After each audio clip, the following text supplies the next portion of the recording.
कुमार की जो शासन व्यवस्था है वो अव्यवस्थित ढंग से है। अभी तक हत्या हुए 7 दिन हो गए, अपराधियों की क्या कहीं कुछ भी पकड़ नहीं हुई, आज तक गिरफ्त में नहीं आया, प्रशासन की अव्यवस्थित ढंग से है, इस पर क्या कहेंगे सर? थोड़ा सा सर इधर लाइट इधर है सर। हाँ देखिए, कौन नेता क्या कहता है इस पर हमारा कोई टिप्पणी नहीं है और दुर्भाग्यपूर्ण है, लेकिन इतनी बड़ी घटना हुई है, निश्चित रूप से जघन्य है, नृशंस हत्या हुई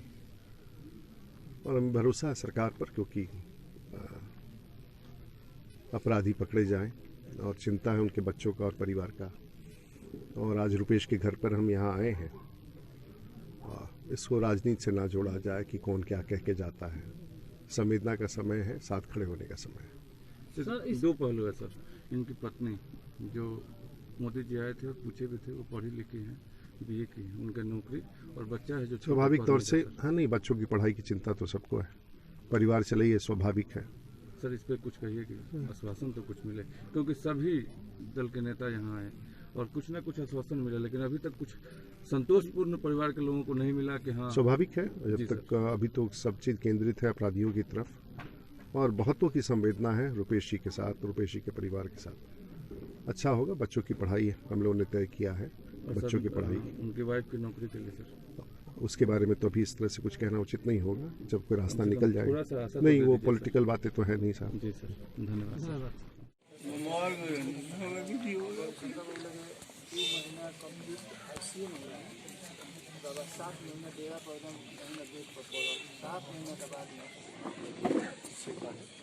आइए मुखिया जी। आइए मुखिया जी।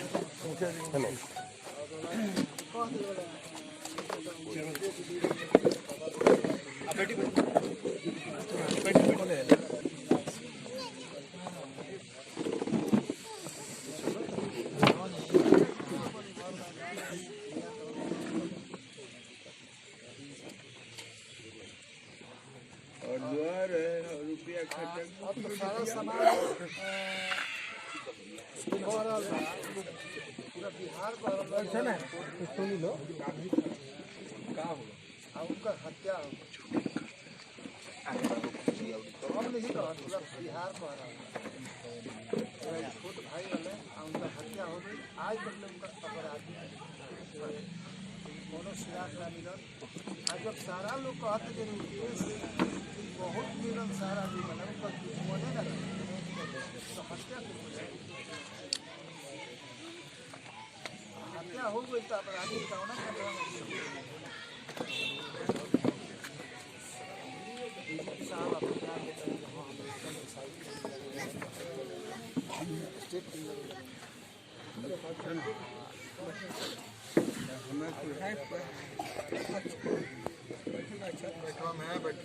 हम तो उनका बड़ भाई बनी, हम तो मानी नहीं यहाँ रहता नहीं और हम लौट पाए तो हम तो उसका क्रियाक्रम करते बनी अच्छी बनी, लेकिन इस सारा श्रेय रहुआ जाना जरूरी जी के वो छोट भाई गला हत्या कैसे उनकर हो गई कि दुश्मन है लगा। सही बात जौन गाइडलाइन कहत नहीं हो उहे गाइडलाइन पर चलत रहा, तो फिर दुश्मन कैसे हो गई? दुश्मन हो गई तो इतना बरियार दुश्मन कैसे हो गई जो उनकर हत्या कैलक, 16 गोली मरलक आ मार के आके खप वहाँ से निकल के जल्दी से 200 से 250 गज के दूरी पर विचार हो नहीं करे के बाद सरकार हो गई, लेकिन बैठी ना हुआ लोग हम सेवक बन गए। हम सब देश के और तो परिचय रहुआ से हमारा कुछ देवे के नहीं कहते, हमारा से अधिक रहुआ जाए। लेकिन कहीं छोट बेटा बा, एगो बेटी बिया, बेटी नौकरी में पढ़त लगी और बीटीएस में पढ़त लगी करबा। और कौन आधार बा रुपेश आइयो रहुआ जनतनी जे रुपेश के अकाउंट से मात्र 30,000 रुपया निकल, तो पुलिस ने अपन ले लेबा उनका मोबाइल अकाउंट का सर्च कर लेबा 30,000 रुपया निकल। अरे जी भैया एक फोन करके हमारे संग बिम्पी बा तो बेसिंग और कोई खातिर कोई नहीं पड़ा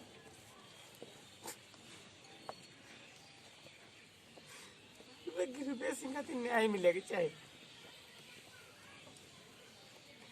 रजे भैया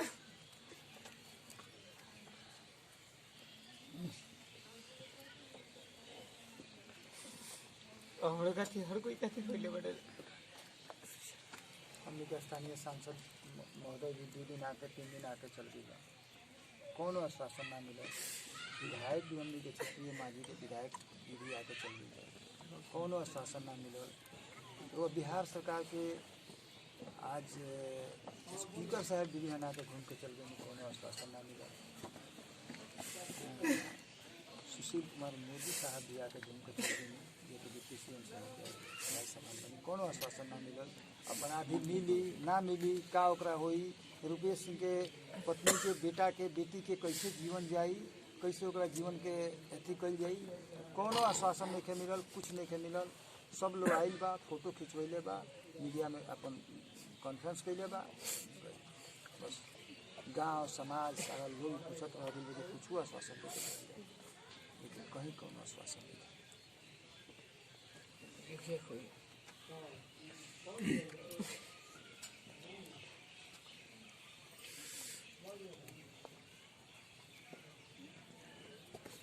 एक बात बताते हुए चाहते हैं कि अपेंडिक्स फाट गई अपना में सजल कुमार डॉक्टर नाम के बाद कोई ऑपरेशन ना करता कोई ऑपरेशन ना कैला तो कहने की कोई से करवा ले तो परवीन कुमार एगो डिजाइन देखे आए डॉक्टर डिजाइन देखे आए परवीन कुमार ओझा आज भी डॉक्टर में अथी बजरंगगढ़ में बा बी में सब कैलक ओकरा बाद कहले कि विकास से ऑपरेशन करा ओकरा बाद एम्बुलेंस रेडी रखो पटना में आईसी में चाहे कहीं हम भर्ती झाड़ू कर बचा ले अथी कहले पट्टा ले करी प्रतिदिन 2 महीने बहने हमारे कुमा में रहे 2 महीना दिल्ली फ्लाइट के एम से डॉक्टर दिल्ली फ्लाइट से डॉक्टर आवे चाहे अपना ही छपरा के विधान लोकसभा क्षेत्र के लोग जरूर लोगों से पूछता हमारा महाराजगंज के सांसद जी से भी लोग पूछता और बिहार पूछो चाहे मत पूछो लेकिन इन दोनों को लोकसभा क्षेत्र के लोग 2 गो लोकसभा क्षेत्र के जनता पूछ रहा बा जे रुपेश जी के हत्या भइल तो कौना कारण से भइल हमने के जाने सर हमार घर धोबल पड़े उनके समानांतर चुनाव में बहुत मेहनत के लिए रुपेश भैया मतलब हम भी साथे भी में सब कुछ मालूम बा बहुत लोग इज्जत करते हैं सब मतलब बड़ भाई अगर मानता तो रुआ के मानता इतना बड़ा कांड हो गल अभी बताएं आज रुआ आज पहलका दिन होता नहीं सभी आके यहाँ से चल गए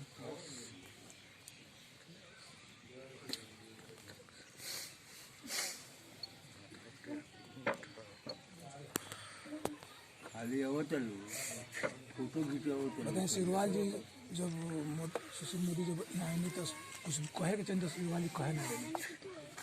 कल विजय कुमार सिन्हा जी नहीं तो वहाँ के भी कुछ कहे चंद्र शिवराज जी कहे ना देने मतलब आखिर का है फिर पीछे के बाद नहीं कहता आखिर का है आखिर का है मतलब कुछ कारण क्या कारण बुझाते नहीं है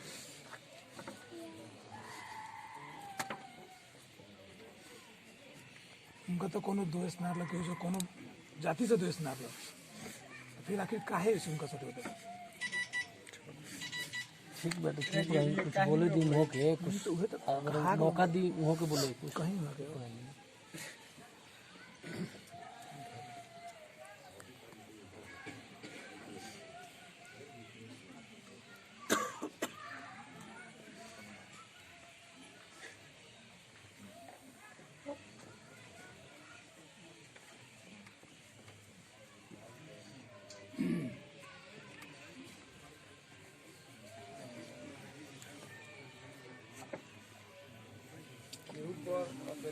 लेकिन रुआ पर बा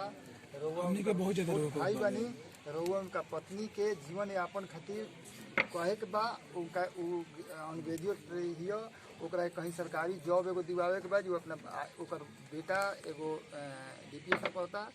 ओकर बेटी एगो नोटरी में पढ़ती कैसे ओकनी के पढ़ाई हुई कैसे ओकनी के हायर एजुकेशन तक ले जइहन सा जौन ओकर रुपेश के लालसा वाला जमा बेटा के साइंटिस्ट बनावे के बा बेटी के डॉक्टर बनावे के बा वो लालसा कैसे पूरा हुई ई रउआ जनता लोग बा केहू नहीं के कह के गई, लेकिन रउआ इस चीज़ के बच्चा लोग के पढ़ाई के तो हम नहीं देख ले, वो चिंता ना करे के बाकी परिवार कैसे चली वो अलग बात है। बच्चा लोग हमने दू भाई बेरोजगार बनी सन, एक बार जहाँ तक दोनों बेटा और बेटी के पढ़ाई के बाद वो हम सब देख लें, वो हमरा पर छोड़ दी, वो बच्चा लोग के बाकी चीज़ भी होगी। हाँ, तो उनका पत्नी के कैसे तो अब जो हम कर सकेला हम करिए, जो सरकार कर सकेला उसके बारे में हम ना कुछ सरकार तो हुए बा ना, इस गलत बात है, सरकार नहीं की जो हम एक एक करके जितना बन पड़ी अब हमने तो जानते हैं रउआ के सरकार चलता, डबल इंजन के सरकार चलता, जनता ये जानता। पॉलिटिकल बात छोड़ नहीं यार, बतावत नहीं बात सुन, जो होके के बाद करे के करे के बाद हमने के चर्चा में जाए के प्यारा का पीछे लागी थोड़ा प्यारा के कहाँ रास्ता मुख्यमंत्री जी के विचार उनका परिवार के मुख्यमंत्री जी से मिला की बात हमारा दिमाग में केहू कह देता जी।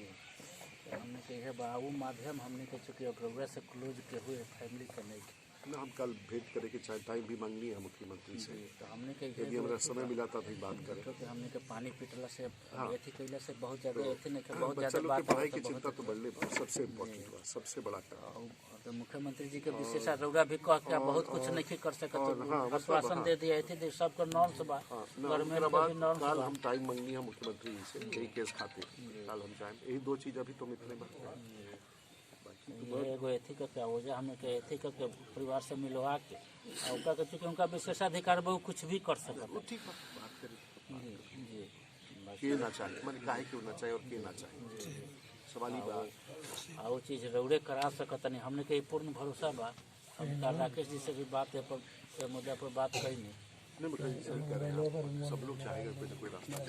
कोई काय चाहेगा कि नहीं, ये समझ में नहीं आया। बहुत बड़ा घटना हो गया सर। इतना रोष में और हत्या करना की सुनिश्चित करना कि नहीं बचे, जघन हत्या रोष भी था, रिवेंज भी था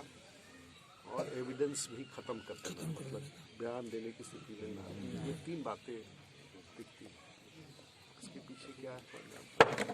मतलब वो पीछे थोड़ा आप लगी के थोड़ा अंदरूनी, थोड़ी ना आता है कोई हम लोग क्योंकि शूटर होगा, शूट अपना करके चला गया, उसके अंदर है कौन, उसके अंदर थोड़ा पता करना है, साजिश करता को हम लोग को मालूम करना है। क्या बाबा मुझे कुर्सी दीजिए बाबा को। हाँ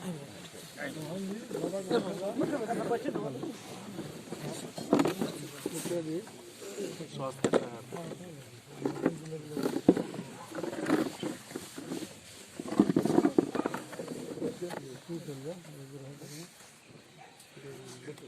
पहचान